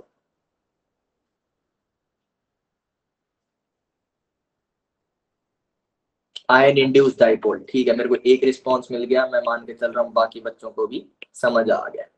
Ion induced dipole interaction. बच्चों ये हमारी तीसरे तरीके की फोर्स हो चुकी है। अगर ये हमारी तीसरे तरीके की फोर्स हो गई है तो सर हमें ये समझ आ गया। ठीक है, सबने मेरे को रिस्पॉन्स दिया, बिल्कुल मैं मान रहा हूँ कि अब सबको समझ आ रहा है, क्योंकि बच्चों मैंने फोकस आपका किया है आयन और डाइपोल और इंड्यूस डाइपोल समझाने में। फिर ये फोर्सेस लिखना कोई बड़ी बात नहीं। बच्चों अगली लिखने वाला हूं मैं एक डाइपोल लेके आया। मैंने आपको ना डाइपोल बनाना सिखाया था किससे, Cl माइनस आयन से। ठीक है, अब की बार जो है मैं आपको किसी और चीज से डाइपोल बनाना सिखाता हूँ। डाइपोल तो हमारा किस चीज से बनता है सर, चार्जेस के आने से इंड्यूस डाइपोल बनता है। अब की बार अगर मैं कहूं, मैं इसके पास जो है Cl माइनस वाला चार्ज लेके आऊं किसी में से HCl के अंदर से, मैं एक HCl का मॉलिक्यूल लाया। अब की बार इसका फेस अलग कर रखा है। अब सर HCl तो परमानेंट डाइपोल होता है, इसके पास में नेगेटिव चार्ज होगा, इसके ऊपर सर पॉजिटिव चार्ज होगा। ये होगा सर, ये जो नेगेटिव है ना, ये इसको पुश कर देगा। अब की बार इसको अटैक किया इधर की तरफ पुश, तो सर जब इसने इसको पुश किया तो ये भी सर एक फिर से डाइपोल बन गया आई के साथ। तो सर फिर वही धोखा हो गया, पास में कोई भी चार्ज आता है फिर वो इसको डाइपोल बना देता है। ये तो सर ये तो फिर से डाइपोल बन गया। ये डाइपोल बच्चों किसने बनाया, HCl एक डाइपोल ने बनाया, डाइपोल। ये क्या बन गया सर, ये तो इंड्यूस डाइपोल बन गया Cl के पार्शियल नेगेटिव चार्ज की वजह से। तो बच्चों क्या इंड्यूस डाइपोल हो गया। ठीक है, अब सर यहाँ पे डेल नेगेटिव और यहाँ पे डेल पॉजिटिव, क्या बच्चों इनके बीच में इंटरेक्शन हो गया, तो ये प्लस और माइनस बन गए। किसने आके बनाया, अब की बार एक डाइपोल ने आके बनाया। पिछली बार एक आयन आके बना रहा था Cl माइनस, पहले आयन से मैंने आपको डाइपोल बनना सिखाया था, इंड्यूस डाइपोल। ठीक है, अब की बार मैंने आपको क्या दिखाया, वही बेसिक चीज कि चार्ज आके धक्का मारेगा। पहले आयन के चार्ज ने धक्का मारा था, अब की बार डाइपोल के चार्ज ने धक्का मारा है। ठीक है, धक्का मारा, चार्जेस डेवलप हो गए, फिर से चार्जेस डेवलप हो गए, तो प्लस माइनस के पेयर्स बने, इन अट्रैक्शन कर लिया। बच्चों नाम बता दो दोनों का, मैंने लिख भी रखा है, इन दोनों मॉलिक्यूल्स के मैंने नाम लिख रखे हैं। क्या है, जल्दी से आप बता दो इस फोर्स का नाम क्या होगा। डाइपोल के लिए डी, इंड्यूस डाइपोल के लिए ID। जल्दी से चैट बॉक्स पे लिख दीजिए एक आंसर जस्ट, उससे मुझे पता चल जाएगा कि मेरी आवाज भी आ रही है और आपको समझ भी आ रहा है। डाइपोल इंड्यूस, ठीक है, डाइपोल इंड्यूस मतलब डाइपोल इंड्यूस्ड डाइपोल। ठीक है बच्चों, इस फोर्स का नाम हो जाता है डाइपोल इंड्यूस्ड डाइपोल। ठीक है, डाइपोल इंड्यूस्ड डाइपोल। ठीक है जी, ये हो गया हमारा डाइपोल इंड्यूस्ड डाइपोल। ये बच्चों हमारी चौथी फोर्स हो गई है। सबको समझ आ रहा है, जैसे रिस्पॉन्सेज मिल रहे हैं। ठीक है, काफी कम बच्चे हमारे पास हैं आज क्लास में, लेकिन मेरे को दिख रहा है सबको समझ आ रहा है। बच्चों जल्दी से ना मैं आपको MD बताऊंगा, आयन बताया, डाइपोल बताया, इंड्यूस डाइपोल बताया, ID। अब मैं बात करूंगा MD की। MD का नाम है बच्चों मोमेंट्री डाइपोल। ठीक है बच्चों, सारा खेल ना इलेक्ट्रॉन या चार्ज के इधर उधर होने का, चार्ज डेवलप होने का। बच्चों मैं एक नोबल गैस ले रहा हूँ नियोन। ठीक है बच्चों, नियोन के अंदर क्या होगा, उसका न्यूक्लियस होगा। उस न्यूक्लियस के चारों तरफ बच्चों आपने एटॉमिक स्ट्रक्चर में पढ़ा होगा सर, इलेक्ट्रॉन होते हैं और वो रोटेट कर रहे होते हैं न्यूक्लियस के चारों तरफ। बच्चों मैं ये डॉट मार रहा हूँ ना, ये डॉट वो पोजीशंस हैं जहाँ पे किसी भी टाइम पे घूमते हुए इलेक्ट्रॉन हो सकता है। ठीक है सर, तो ये जो आपने डॉट बनाया, ये जो सर्कल है सर, इसका नाम इलेक्ट्रॉन क्लाउड होता है क्या? हाँ बच्चों, इसका नाम इलेक्ट्रॉन क्लाउड होता है। क्या होता है इलेक्ट्रॉन क्लाउड? न्यूक्लियस के चारों तरफ इलेक्ट्रॉन किसी भी टाइम पे अगर कहीं पे पहुंच सकता है, वहां पे मैं एक डॉट मार दूंगा, उन डॉट से जो स्ट्रक्चर बनेगा वो मेरा इलेक्ट्रॉन क्लाउड कहलाएगा। क्यों होता है सर? न्यूक्लियस के चारों तरफ इलेक्ट्रॉन घूमते रहते हैं, किसी भी टाइम पे इलेक्ट्रॉन कहाँ होगा, कई सारे सारे के सारे इलेक्ट्रॉन्स की अगर हम पोजीशन के ऊपर डॉट मार दे, कई सारे इलेक्ट्रॉन होंगे सर, वो जहां जहां पे घूम रहे होंगे ना, वहां पे मैं एक डॉट मार दूंगा, उससे सर जो स्ट्रक्चर बनेगा ना, इसका नाम इलेक्ट्रॉन क्लाउड। बच्चों मैं एक बात कहना चाहता हूँ, अगर मैंने यहाँ पे इलेक्ट्रॉन क्लाउड का जो डॉट बनाया है, इसका मतलब यहाँ पे कोई इलेक्ट्रॉन भी होगा किसी टाइम पे, इसके यहाँ भी कहीं होंगे इलेक्ट्रॉन्स घूम रहे होंगे यहाँ पे। बच्चों मैं कहना चाहती हूँ इलेक्ट्रॉन किसी वजह से इसका मन भटका और यहाँ पे आ गया, तो क्या यहाँ पे मैं एक डॉट बना सकता हूँ? और अगर ये यहाँ पे आया है तो इस रास्ते में जहां जहां से आया वहां पे भी एक एक डॉट बनेंगे। और मैं कहूँ बच्चों इधर से भी एक इलेक्ट्रॉन आ गया, ठीक है, वो भी एक एक डॉट देगा, ठीक है, क्योंकि जहां पे इलेक्ट्रॉन वहां पे डॉट। बच्चे क्या ये इलेक्ट्रॉन क्लाउड ऐसा दिखने लग जाएगा मेरा, ऐसा कुछ, उधर से सर्कल की डिस्टॉर्शन हो गई और ऐसा न्यूक्लियस बच्चों इस तरफ रह गया और इलेक्ट्रॉन क्लाउड दूसरी साइड थोड़ा सा शिफ्ट हो गया क्योंकि इलेक्ट्रॉन उधर चले गए थे। बच्चों अगर यहाँ पे ये वाला मैंने क्लाउड बनाया, इसका मतलब सर यहाँ पे इलेक्ट्रॉन आए होंगे, यहाँ पे इलेक्ट्रॉन, इलेक्ट्रॉन का मतलब क्या है सर? नेगेटिव चार्ज है सर। ठीक है सर, यहाँ पे तो पार्शियल नेगेटिव चार्ज हो गया। पार्शियल क्यों हो गया सर? ये ना न्यूक्लियस से थोड़े से दूर गए थे, न्यूक्लियस के बाहर नहीं चले गए थे, न्यूक्लियस प्लस इलेक्ट्रॉन नहीं बन गया था, नहीं सर ये नहीं हुआ, ये सर इससे थोड़े से दूर हुए और इस वजह से इलेक्ट्रॉन क्लाउड थोड़ा सा चेंज हो गया और अब यहाँ पे सर इसके अंदर डेल नेगेटिव चार्ज बन गया है। सर न्यूक्लियस से दूर जिस तरफ से इलेक्ट्रॉन गए ना, वहां पे सर डेल पॉजिटिव डेवलप होगा। बच्चों क्या समझ में आया कि इलेक्ट्रॉन इधर उधर जाने से ऐसे क्लाउड डिस्टर्ब होकर डेल नेगेटिव और डेल पॉजिटिव बन जाते हैं। एक बार ये बता दो कि सर इलेक्ट्रॉन बाहर जाना समझ में आ गया, थोड़ा सा दूर जाना समझ में आ गया, बाहर नहीं गया दूर गया सर थोड़ा, जल्दी से बताइए। क्या इलेक्ट्रॉन दूर जा सकता है थोड़ी देर के लिए? उसकी वजह से एक नया डॉट आएगा, अगर नया डॉट आएगा तो फिर एक इलेक्ट्रॉन क्लाउड जो बनाएंगे उसके अंदर हम प्लस माइनस चार्ज दिखा सकते हैं। बच्चों ठीक है, आपका मेरे को रिस्पॉन्स मिला कि सर चार्ज बनना समझ आ गया। चार्ज बन गया तो सर हमारे पास क्या बन गया? डाइपोल बन गया सर। सर पहले ना इंड्यूस्ड डाइपोल बनते थे तो उसके अंदर कोई पड़ोसी आता था, वो आके धक्के वक्के मारता था, तब इलेक्ट्रॉन के अंदर क्या होता था? डाइपोल बनता था। ठीक है, लेकिन सर यहाँ पे तो कोई आया ही नहीं है, तो इलेक्ट्रॉन इसी मॉलिक्यूल का अपने आप इसी एटम के दूसरी तरफ भाग गया, इस वजह से डाइपोल बना। सर इसका क्या नाम देंगे? तो फिर सर हमने देखा कि ना ये ना थोड़ी देर के लिए गया था, तो फिर हमने, थोड़ी देर का मतलब होता है सर मोमेंट्री, थोड़ी देर के लिए कोई चीज होती है तो वो चीज मोमेंट्री चीज होती है। सर मैं मोमेंट्री शब्द का यूज कर लूँ? हाँ ठीक है, इसका नाम रखने के लिए हमने क्या रख दिया, ये वाला जो डाइपोल है इसका नाम मैंने मोमेंट्री डाइपोल रख दिया। बच्चों ऐसे करके जो डाइपोल बनेगा ना इलेक्ट्रॉन के थोड़ी देर के लिए इधर उधर भाग जाने के लिए, उसका नाम बच्चों मोमेंट्री डाइपोल होता है। ठीक है, मोमेंट्री डाइपोल मुझे पता है बच्चों आपको अच्छे से समझ आ गया है, क्योंकि अब ये कोई चीज भारी अपने लिए बची नहीं है।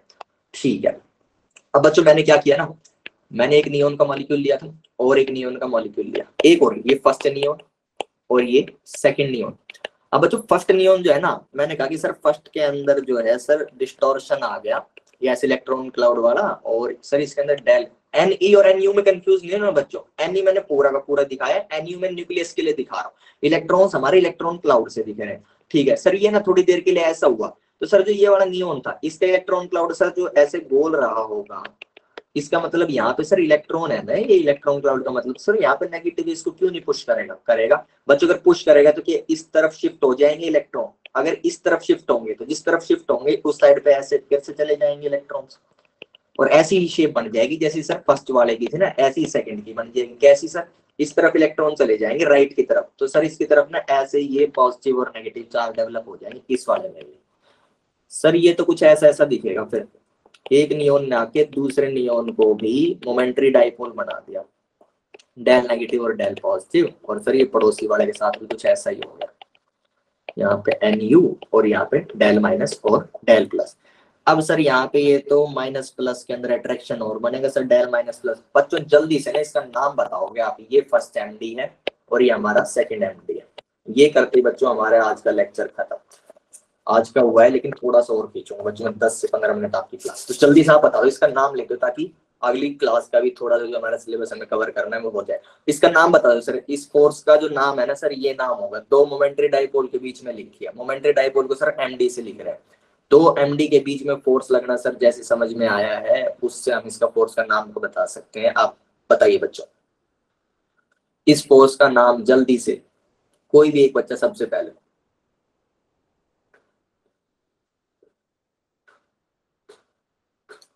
इस फोर्स का नाम।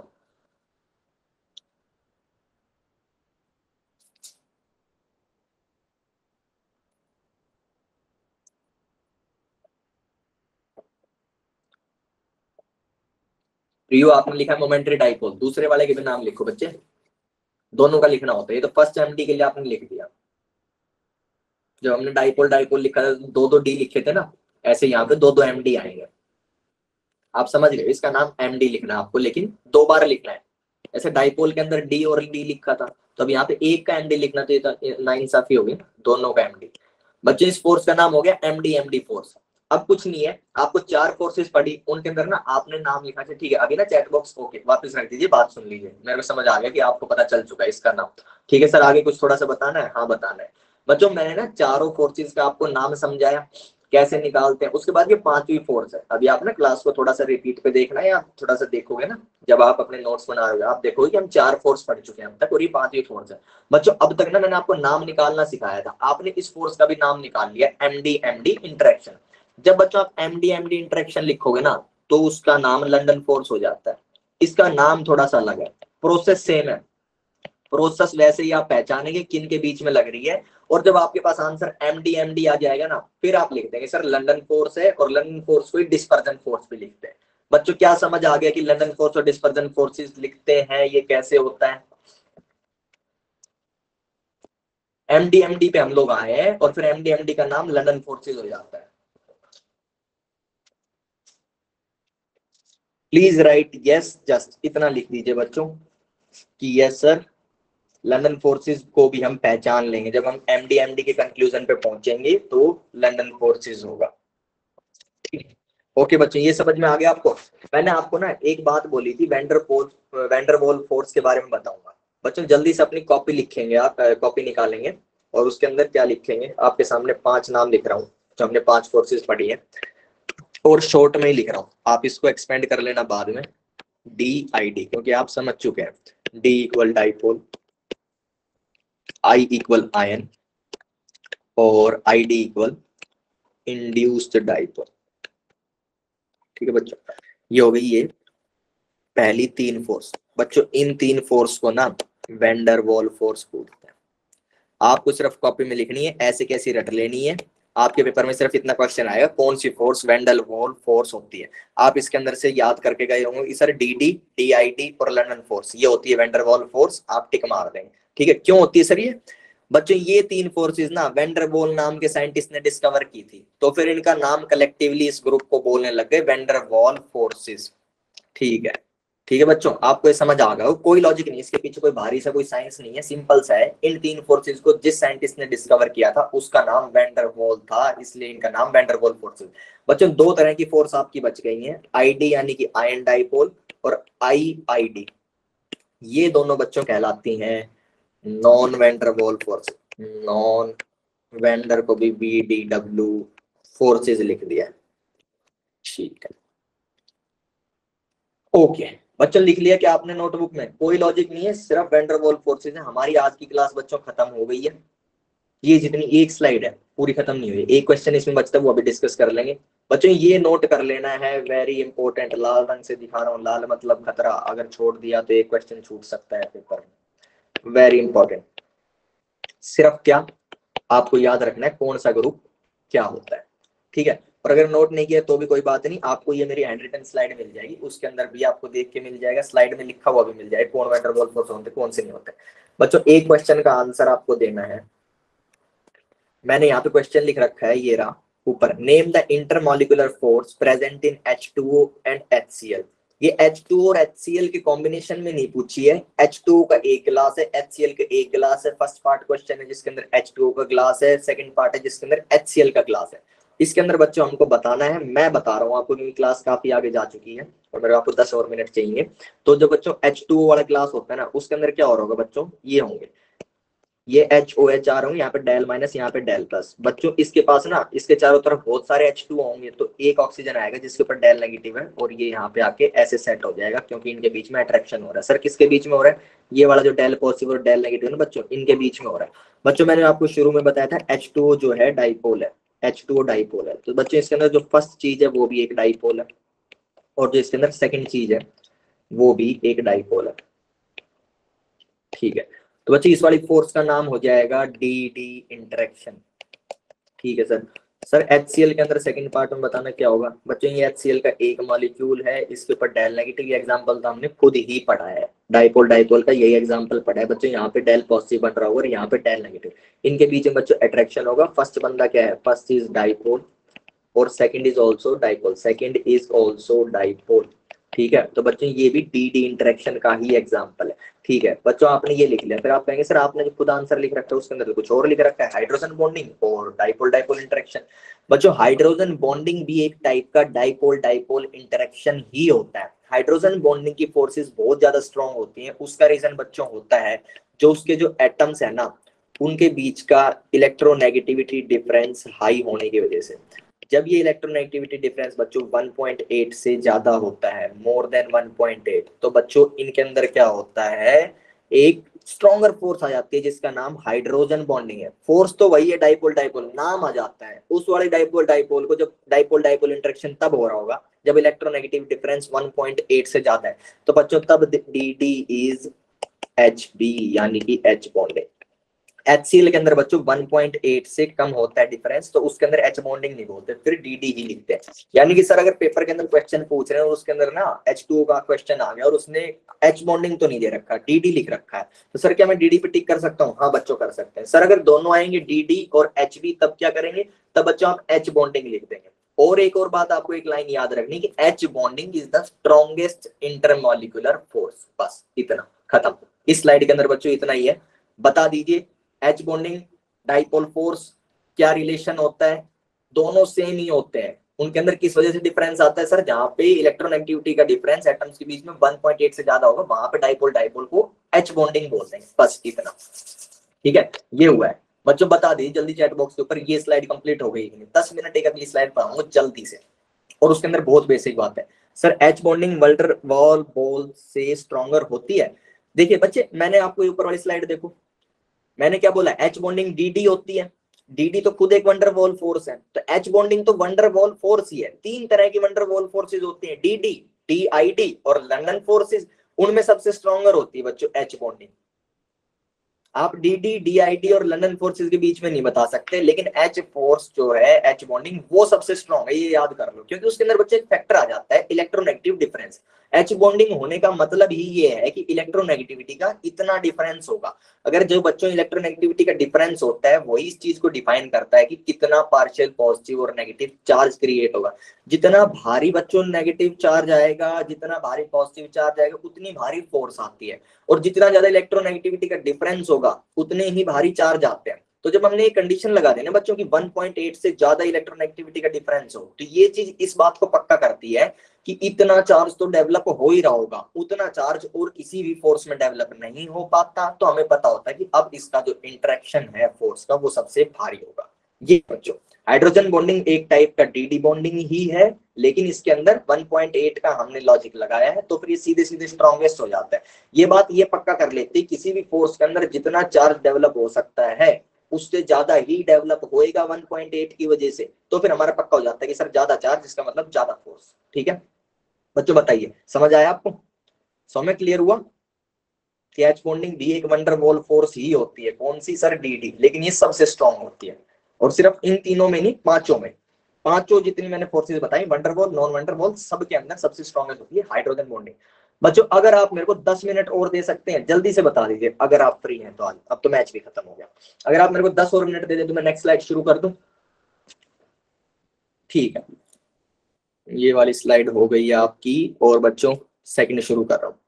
सेकंड के अंदर बच्चों देखो, ये स्लाइड भी मैं बहुत जल्दी जल्दी खींचूंगा क्योंकि बहुत बेसिक बेसिक बात है, ज्यादा लिखने का भी कुछ नहीं है, आपको सिर्फ समझना है। बच्चों इस स्लाइड के अंदर हम बात करने वाले हैं थर्मल एनर्जी की। थर्मल एनर्जी क्या होती है सबसे पहले इस पे बात करेंगे। बच्चों जैसे मैंने आपको आज ही समझाया, अब जो बच्चे ना इनको अलग अलग लेक्चर में समझेंगे उनको थोड़ा सा टाइम लगेगा, क्योंकि उनको इंटरमॉलिक्यूलर फोर्स थोड़ी सी भूल गए होंगे। हमने तो आज ही पढ़ी है इंटरमॉलिक्यूलर फोर्स मतलब जिस चीज को जैसे इलेक्ट्रॉन्स नजदीक आते हैं। सर थर्मल एनर्जी जो होती है ना वो कुछ इससे ना वर्सेस लिख रहे हैं, कुछ अपोजिट अपोजिट मिलेगा। हाँ बच्चों इससे अपोजिट होती है बिल्कुल, जो है थर्मल एनर्जी इंटरमॉलिक्यूलर फोर्स के अपोजिट होती है, अपोजिट काम करती है। बच्चों अगर थर्मल एनर्जी TE ज्यादा होगा तो बच्चों डिस्टेंस ज्यादा होगा। सर इंटरमॉलिक्यूलर फोर्स का आप लिखते थे कि अगर ज्यादा होगी तो डिस्टेंस कम होगा। बच्चों बस इतना ही है। थर्मल एनर्जी ज्यादा होगी तो बच्चों इलेक्ट्रॉन्स ना बहुत तेज तेज भागेंगे दूर दूर की तरफ, ठीक है, उनके बीच का डिस्टेंस ज्यादा हो जाएगा। यानी कि सर थर्मल एनर्जी का जो काम है, काम ऑफ आई एफ, सो इसको ना एफ लिखना बच्चा, इज इनवर्सली प्रोपोर्शनल टू सर काम ऑफ थर्मल एनर्जी। आगे बच्चों जब आगे की चैप्टर आएंगे ना, पूरा चैप्टर है कि थर्मल एनर्जी और काइनेटिक एनर्जी क्या होता है, तब आपको समझ में आएगा। अभी आप इतना समझ सकते हो सर थर्मल एनर्जी की वजह से ना दूर दूर भागते हैं मॉलिक्यूल, दूर दूर भागेंगे डिस्टेंस बढ़ जाएगा, और सर इंटरमॉलिक्यूलर फोर्स की वजह से सर नजदीक नजदीक आते हैं वो लोग। तो सर ये दोनों तो अपोजिट काम करते हैं बच्चों, इतना है। इससे क्या लिख सकते हो आप, एक ऑर्डर लिख सकते हो किस चीज का बच्चों, आपके पेपर के अंदर बच्चों क्वेश्चन आता है कि किसके अंदर थर्मल एनर्जी ज्यादा होगी, किसके अंदर इंटरमॉलिक्यूलर फोर्स ज्यादा होगी। तो बच्चों आप ना बहुत आसानी से कि ये वाला ऑर्डर लिख सकते हो किस चीज का, इंटरमॉलिक्यूलर फोर्स का। इंटरमॉलिक्यूलर फोर्स का तो हमने आज ही पढ़ा है फर्स्ट स्लाइड में कि सर सबसे स्ट्रांग होती है सॉलिड की, इसलिए उसका डिस्टेंस सबसे कम होता है, इसीलिए उसके मॉलिक्यूल्स का दूर भाग के शेप बदलना भी मुश्किल होता है, सॉलिड, लिक्विड और गैस। बच्चों इनवर्स प्रोपोर्शनल जो मेरी ये मैंने ऊपर इक्वेशन लिखी है, इससे आप कहोगे सर बिल्कुल ना यही ऑर्डर रखो, इक्वालिटी पलट दो। जैसे सर आपने इंटरमॉलिक्यूलर डिस्टेंस में पलट दीजिए ना, इसमें भी सिर्फ इनइक्वालिटी पलट दो, क्योंकि ये तो सर उल्टा है, किससे उल्टा है, इंटरमॉलिक्यूलर फोर्स से। बच्चों क्या समझ में आया, थर्मल एनर्जी कोई चीज होती है जिसकी वजह से इलेक्ट्रॉन्स दूर दूर भागते हैं, क्या चीज होती है ये अगले चैप्टर्स में पढ़ेंगे, लेकिन वो इंटरमॉलिक्यूलर फोर्स से बिल्कुल उल्टा काम करती है। क्या ये समझ आ गया बच्चों थर्मल एनर्जी के बारे में? दोनों को ऑर्डर लिख सकते हैं आप लोग, जल्दी से बताइए। यस समझ में आ गया, क्योंकि सिंपल सी बात है, क्या उल्टा ही तो करना है, दोनों का मतलब चेंज करते हैं। ठीक है बच्चों अगली स्लाइड पे चलते हैं। अगली स्लाइड मैंने आपको बताई थी, इसके अंदर पता क्या लिख रखा है, थर्मल एनर्जी इंटरमॉलिक्यूलर फोर्स अगर बढ़ेगी तो थर्मल एनर्जी घटेगी, यही मैंने बोला है, उल्टा है, क्योंकि यहाँ पे अगर आई एफ लिखेंगे तो 1/TE हो जाएगा, सिंपल। अगर लेकिन हाँ एक बात बच्चों, इंटरमॉलिक्यूलर फोर्स है, आप फिजिक्स में पढ़ेंगे, अभी आपका वर्क एनर्जी चैप्टर शायद आए या नहीं आए, मुझे आइडिया नहीं, क्योंकि फिजिक्स का मुझे नहीं पता है बच्चों सिलेबस। इंटरमॉलिक्यूलर फोर्सेस वो फोर्स है, थर्मल एनर्जी एनर्जी है, हालांकि फोर्सेस से ही एनर्जी डेवलप होती है, ठीक है, फोर्स को जब डिस्टेंस से मल्टीप्लाई कर देंगे तो एनर्जी आएगी। लेकिन ये कोई अगर पूछ लेना कि इंटरमॉलिक्यूलर फोर्स और thermal energy same physical quantity है, तो ना कर देना, एक फोर्स है एक एनर्जी है, लेकिन इनका काम अपोजिट है।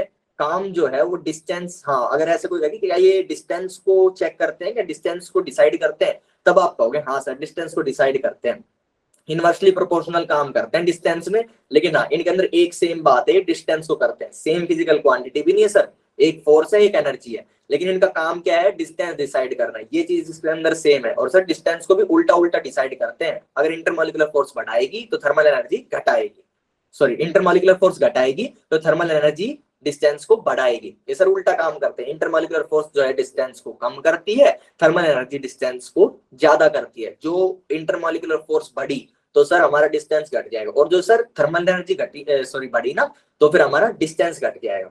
ठीक है, ये बात बच्चों क्लियर हो गई होगी आपको कि ये दोनों ना अपोजिट काम करते हैं, काम अपोजिट है इनका, काम इज अपोजिट, KOT। ठीक है बच्चों आगे चल रहा हूं मैं। State of gas and state variable. State of gas बच्चों कुछ भी नहीं होती, वो ना फिजिकल कंडीशन, ऐसे आप एक इक्वेशन लिख लो, इंग्लिश की लाइन को तोड़ के मैथ में लिख दिया, फिजिकल कंडीशन ऑफ गैस। ठीक है, तो सर स्टेट ऑफ कंडीशन को तो आपने बोल दिया, फिजिकल कंडीशन ऑफ गैस, अब सर इसको बताओ, वरना तो सवाल ही रह गया, ना फिजिकल कंडीशन पता ना स्टेट पता। तो बच्चों स्टेट को समझने के लिए मैंने फिजिकल कंडीशन लिखा, फिजिकल कंडीशन के लिए फिर मैं एक नई चीज ले आऊंगा, स्टेट वेरिएबल। इस तरह अपना गोली दे रहा हूँ आज, कुछ भी नहीं, जल्दी जल्दी पहली चीज बताई, उसके लिए दूसरी, उसके लिए तीसरी। मतलब स्टेट वेरिएबल आपको समझ आएगा, फिर उल्टा चलेंगे। अभी स्टेट ऑफ गैस समझने के लिए स्टेट ऑफ वेरिएबल पहले समझेंगे, फिर उसके बीच का फिजिकल कंडीशन समझेंगे, फिर स्टेट समझेंगे। मतलब स्टेट ऑफ वेरिएबल होते हैं P, B और T। बच्चों अगर प्रेशर ज्यादा होगा ना, तो वो फोर्स जो होगा वॉल्स के ऊपर, कंटेनर के ऊपर। ये बच्चों किसके बारे में बात चल रही है, एक सर कंटेनर के अंदर ना गैस भर रखी है, उसके ना मॉलिक्यूल्स ऐसे ऐसे घूम रहे होंगे, कंटेनर के ऊपर टकरा रहे होंगे, कहीं भी इधर उधर टकरे मार रहे होंगे, ऐसे रैंडम घूम रहे हैं। तो बच्चों जब प्रेशर ज्यादा होगा तो वो फोर्स ज्यादा लगा रहा होगा वॉल के ऊपर, यानी कि कंटेनर के ऊपर फोर्स लग रही होगी। क्या बच्चों ये फिजिकल कंडीशन बताता है? केमिकल तो इसके अंदर कुछ है नहीं कि फोर्स लग रही है। फोर्स एक फिजिकल कंडीशन बताती है, फिजिक्स है, ठीक है। तो सर आपने बताया कि फिजिकल कंडीशन को एक स्टेट वेरिएबल, तो सर ये हमारा प्रेशर बताता है, प्रेशर हमारे को फोर्स बताता है कितनी प्रेशर, समझ पा रहे हो बच्चों, आपने सुना भी होगा कहीं ज्यादा प्रेशर लग रहा है तो उस चीज को रोकना मुश्किल है, कहीं बहुत ज्यादा प्रेशर से कोई चीज ऐसे मेरी तरफ आ रही है तो उसको रोकना मुश्किल है, इसका मतलब फोर्स ज्यादा लग रही है। तो जो प्रेशर बताता है कितनी फोर्स लगेगी कंटेनर पे, आगे ना हम डिटेल में अभी पढ़ने वाले हैं कैसे किस डायरेक्शन में, ठीक है। अभी के लिए आपको ये समझना है स्टेट ऑफ गैस को कैसे डिफाइन करते हैं, पीवीटी। तो बच्चों अगर जो है हमारा प्रेशर ज्यादा होगा तो सर वो एक फिजिकल कंडीशन को दर्शाता है जो कि वॉल ऑफ कंटेनर के ऊपर फोर्स को बताएगा, ठीक है सर। एक फिजिकल कंडीशन इसने बताई। सर वॉल्यूम, वॉल्यूम कैसे फिजिकल कंडीशन है बच्चों, जितनी ज्यादा वॉल्यूम होगी गैस की, एक्चुअली तो गैस की वॉल्यूम हम मानते हैं जितनी कंटेनर की है, लेकिन वो एक ही बात है, जितनी कंटेनर की वॉल्यूम उतनी गैस की, तो जितनी गैस की उतनी कंटेनर की होगी। यानी जो हमको गैस की वॉल्यूम बोल लो चाहे कंटेनर की बोल लो, क्या वो एक साइज बता रही है? सर साइज भी तो डायमेंशंस हैं, डायमेंशंस के अंदर भी कहीं कोई केमिस्ट्री नहीं है, तो भी सर ये एक फिजिकल कंडीशन हो गई ना। साइज सर डायमेंशन से आएगा, length breadth, length breadth height, तो सर ये तो फिजिकल क्वांटिटी होती है, तो सर ये भी एक फिजिकल कंडीशन को बता रहे हैं, ठीक है। सर टेम्परेचर से कैसे समझ में आएगा बच्चों? टेम्परेचर से पता क्या होता है, टेम्परेचर से ना हमको थर्मल एनर्जी का पता चलता है। अगर टेम्परेचर ज्यादा होगा ना तो मॉलिक्यूल्स के अंदर थर्मल एनर्जी ज्यादा होगी, अगर थर्मल एनर्जी ज्यादा होगी तो उनके बीच का सर डिस्टेंस ज्यादा होगा, मैंने बताया है। अच्छा थर्मल एनर्जी अगर अभी ऊपर ही बताया, थर्मल एनर्जी बढ़ेगी तो डिस्टेंस बढ़ जाएगा। सर अगर टेम्परेचर बढ़ेगा तो थर्मल एनर्जी बढ़ेगी, अगर थर्मल एनर्जी बढ़ेगी तो फिर मॉलिक्यूल्स के बीच में डिस्टेंस बढ़ जाएगा। अब डिस्टेंस क्या है सर? ये तो सर फिजिकल प्रॉपर्टी होती है, फिजिक्स में पढ़ते हैं डिस्टेंस, डिस्प्लेसमेंट भी वहीं पढ़ते हैं। तो बच्चों ये इसकी एक फिजिकल प्रॉपर्टी है, फिजिकल कंडीशन को दर्शाता है। क्या ये तीनों अगर फिजिकल कंडीशन को दर्शाते हैं बच्चों? एक बात समझ में आई, फिजिकल कंडीशन क्या होती है? सर किसी भी चीज के बारे में फिजिक्स की जो जो क्वांटिटीज डिफाइन होती हैं वो उसकी फिजिकल कंडीशन होती है। तो सर अगर ये समझ में आ गया तो फिर ये समझ में आ गया कि फिजिकल कंडीशन जो है वो स्टेट ऑफ गैस है। तो स्टेट ऑफ गैस का अगर कुछ मतलब समझना है तो सर हम ये बोलते हैं वो फिजिकल कंडीशन है। फिजिकल कंडीशन हमको समझ आता है सर हिंदी में कि उसकी जितनी भी फिजिक्स की क्वांटिटीज है वो उसकी फिजिकल कंडीशन है। बच्चों क्या ये समझ में आया कि क्यों पीवीटी तीन स्टेट वेरिएबल्स का नाम है, क्यों स्टेट वेरिएबल्स फिजिकल कंडीशन को दर्शाते हैं और फिजिकल कंडीशन का मतलब ही स्टेट ऑफ गैस है? बच्चों बता दीजिए एक बार या फिर रिपीट करो, बस इतना ही रखेंगे आज। कौन कौन से स्टेट वेरिएबल होते हैं कल करेंगे, ज्यादा हो जाएगा आज के लिए। एक बार ये बता दीजिए ये समझ आ गया क्या? स्टेट वेरिएबल होते हैं पीवीटी, वो फिजिकल कंडीशन को बताते हैं। क्यों बताते हैं? क्योंकि कहीं पे केमिकल का नाम ही नहीं आया। तो फिर फिजिकल कंडीशन क्या होती है? फिर वो स्टेट ऑफ गैस होती है। उल्टा चलोगे स्टेट ऑफ गैस क्या होती है नहीं पता, हमें सिर्फ इतना पता है कि फिजिकल कंडीशन होती है। फिजिकल कंडीशन क्या होती है ये पता है, जहां भी फिजिक्स की क्वांटिटीज डिफाइंड होती है फिजिकल कंडीशन होती है उस गैस के बारे में, उस सिस्टम के बारे में। तो फिर सर वो किससे डिफाइन होंगे? सर पीवीटी से डिफाइन होंगे, पीवीटी से डिफाइन होंगी सर। तो फिर उन तीनों चीजों क्या बोलते हैं? स्टेट वेरिएबल बोलते हैं सर, पीवीटी को स्टेट वेरिएबल बोलते हैं। बच्चों आज के लिए इतना ही। गोल मेरा और भी आगे तक का था, लेकिन बहुत बेसिक से चलने के चक्कर में थोड़ा सा हमारा कवर नहीं हो पाया, 20 मिनट ज्यादा भी क्लास चला ली है। अभी ना 2-3 क्लास ये थोड़ा सा प्रेशर रहेगा, आपके बेसिक्स डेवलप हो जाएंगे ना, फिर मैं भी हवा में उड़ने लग जाऊंगा, क्योंकि आपको बेसिक पता है, फिर छोटी छोटी बातें नहीं बतानी पड़ा करेंगी, अपोजिट रिपेल या सॉरी अपोजिट अट्रैक्ट और लाइक्स रिपेल। तो ये चीजें मैं आपको बता रहा हूँ क्योंकि मुझे नहीं पता है अभी आपको कितना आता है। हमने कहा था कि आपके टेस्ट के अंदर ही पता चलेगा आपको कितना आता है, तो हम ये मान के चल रहे हैं किसी को कुछ नहीं आता और सबको सब कुछ बताते हुए चल रहा हूँ, ठीक है। तो ये क्लासेस बच्चों थोड़ी सी खींचेंगी भी, आपको पूरी हिम्मत के साथ क्लासेस लेनी है। मैं मान के चल रहा हूँ बच्चों आपको क्लास में मजा आ रहा होगा, चीजें समझ आ रही है तो मजा आता है। जब मैं पढ़ता था मुझे भी तभी मजा आता था जब चीजें समझ आती है। चीजें समझाने का काम मेरा है, मजा तो आपको अपने आप आ ही जाएगा, लेकिन क्लासों में टिके रहना बच्चों आपका काम है। तो ये मेरी आपसे रिक्वेस्ट है, क्लासेस में पूरे नंबर में आएंगे, कोई क्लासेस मिस नहीं करेगा, चाहे मैच आ रहा हो, चाहे बारिश हो रही हो, चाहे तूफान आ रहा हो, ठीक है बच्चों? ओके। तो आज की क्लास हम यहीं पे एंड करने वाले हैं। किसी को अगर कुछ भी चैट बॉक्स में बोलना है, कुछ भी डाउट है तो 2 से